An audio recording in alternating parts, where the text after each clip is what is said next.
और शिव से कहा कि हम सृष्टि की रचना करने का प्रयत्न कर रहे हैं, इसके बावजूद सृष्टि की रचना नहीं हो पा रही है। तो भगवान शिव ने कहा कि बिना शक्ति की आराधना के सृष्टि की रचना नहीं हो सकती। हिंदू धर्म में नवरात्रि का खास महत्व माना जाता है। आज चैत्र नवरात्रि का दूसरा दिन है, जो कि मां ब्रह्मचारिणी को समर्पित है।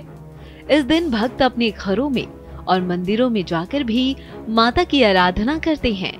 वैसे तो नवरात्रि के पूरे 9 दिन मंदिरों में भक्तों का तांता लगा ही रहता है, लेकिन कुछ मंदिर जो किसी विशेष देवी को समर्पित होते हैं, उस दिन उन मंदिरों में कुछ खास ही रौनक देखने को मिलती है।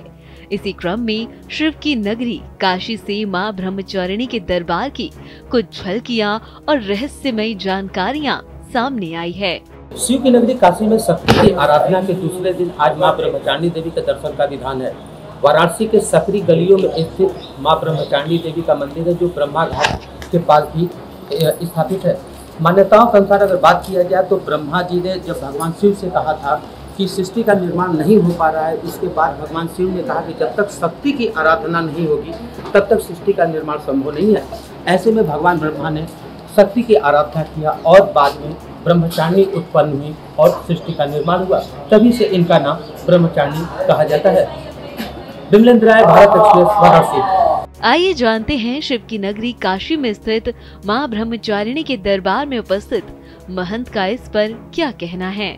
ऐसा है कि चैत्र नवरात्र द्वितीया तिथि को ब्रह्मचारिणी दुर्गा देवी का दर्शन अति प्राचीन काल से होता चला आ रहा है। इनका दर्शन करने से विशेष पुण्य फल प्राप्ति होती है। कहा गया है कि सर्वा बाधा विधुर्मुक्तो धन धान्य सुदानवता मनुष्यो मत प्रसादेन भविष्यति न संशया। सर्वा बाधा मतलब सभी प्रकार की बाधा, मतलब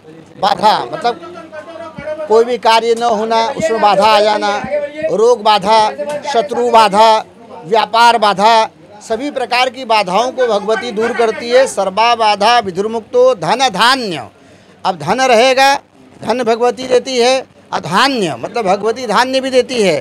धन रहेगा तभी धान्य आएगा, तो धन धान्य सुतान्विता और मनुष्यो मत प्रसादेन भविष्यति संशया। मतलब भगवती कह रही है कि इस मंत्र का आप जप कीजिए और इसमें संशय मत कीजिए, जरा सा भी इसमें मन में जरा सा भी कोई प्रकार का संशय मत रखिए, आप हमारी आराधना करते रहिए। अच्छा, ब्रह्मचारिणी दुर्गा देवी की महिमा ये है कि जब सृष्टि की रचना हो रही थी तो भगवान शिव ने ब्रह्मा से कहा कि ऐसा है कि आप सृष्टि की रचना कीजिए। और जब भगवान शिव के आदेश पे भगवान ब्रह्मा जो है सृष्टि की रचना करना शुरू किया तो उनसे सृष्टि की रचना हो नहीं रही थी। तो वो बड़े परेशान हो गए कि क्या बात है, हम सृष्टि की रचना करना चाह रहे हैं और सृष्टि की रचना नहीं हो रही है, क्या बात है। भगवान ब्रह्मा फिर शिव के पास गए और शिव से कहा कि हम सृष्टि की रचना करने का प्रयत्न कर रहे हैं, इसके बावजूद सृष्टि की रचना नहीं हो पा रही है। तो भगवान शिव ने कहा कि बिना शक्ति की आराधना के सृष्टि की रचना नहीं हो सकती है। अब जैसे हम आप हैं, बिना सृष्टि की रचना मतलब दोनों रहेंगे, पुरुष स्त्री रहेंगे तभी सृष्टि की रचना हो सकती है। इसलिए भगवती की उपासना करने के लिए ब्रह्मा को कहा। अब ब्रह्मा ने भगवान शिव के आदेश पे भगवती की उपासना करना शुरू किया। भगवती प्रकट भई। भगवती ने कहा ब्रह्मा से कि आप हमारी आराधना क्यों कर रहे हैं। तो भगवती से याचना करके कहा, माँ हम इस सृष्टि की रचना करना चाहते हैं और सृष्टि की रचना नहीं हो पा रही है। तो भगवती ने उनको वरदान प्राप्त दिया, आशीर्वाद दिया और ब्रह्मदंड प्रदान किया।